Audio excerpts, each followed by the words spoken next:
करते हैं तो धन्ना जी बोलते हैं कि मैं ही धन्ना हूँ। और लेकिन उनके मन में औरत है कि अभी तो पिताजी बोल के हटे हैं कि बस कर भैया, और संत नहीं, बहुत हो गया है। तो वो कहते हैं कि आप ना मेरे खेतों में ही चलो।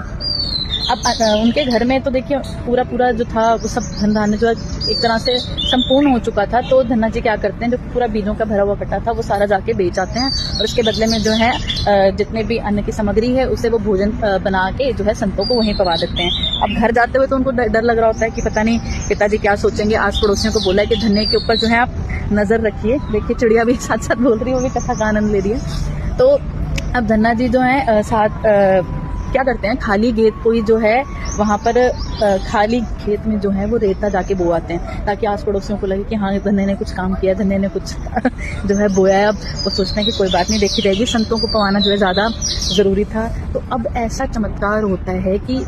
खेत में जो है बीज बोए नहीं है और उसके बाद भी धन्ना जी की फसल ऐसी लहलहा उठती है कि सबके सब देख के हैरान हो जाते हैं कि कल ही तो इसने बोई थी और आज इतने खेत लहला रहे हैं, ऐसा कैसा चमत्कार हो जाता है। तो जब ये बात धन्ना जी को पता लगती है तो पहले तो उनको यकीन नहीं होता, पर फिर वो देखते हैं और भगवान की करुणा पे जो है बहुत अश्रु बहाते हैं कि एक विश्वास एक उन्होंने जो किया था उसका भगवान मोल चुकाने किस प्रकार से आ रखे हैं। तो वो बड़ा ही रोते हैं कि भिलकते हैं भगवान के लिए और हमेशा के लिए सोचते हैं कि अब जो है मैं पूर्ण समर्पण जो है अब भगवान को करूँगा।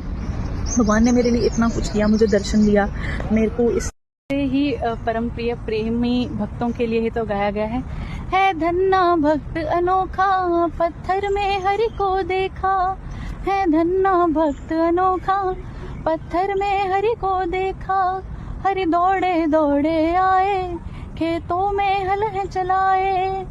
निर्मल हृदय से पुकारा,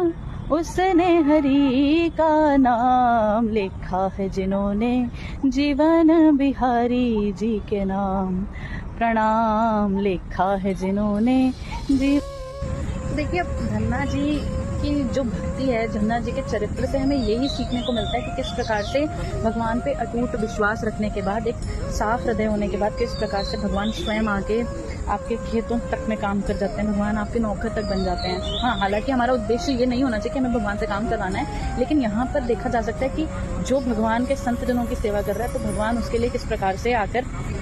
उसकी मदद करते हैं और भगवान जो है एक नॉर्मल गरीब किसान धन्ना को जो है धन्ना सेठ बना देते हैं और खूब धन्य धान्य से भर देते हैं। तो भगवान किस प्रकार से अपनी रोटी का मूल चुकाते हैं ये हमें इस कथा से पता लगता है। और साथ ही साथ मेन इंपॉर्टेंट चीज़ जो take away from the story वो यही है कि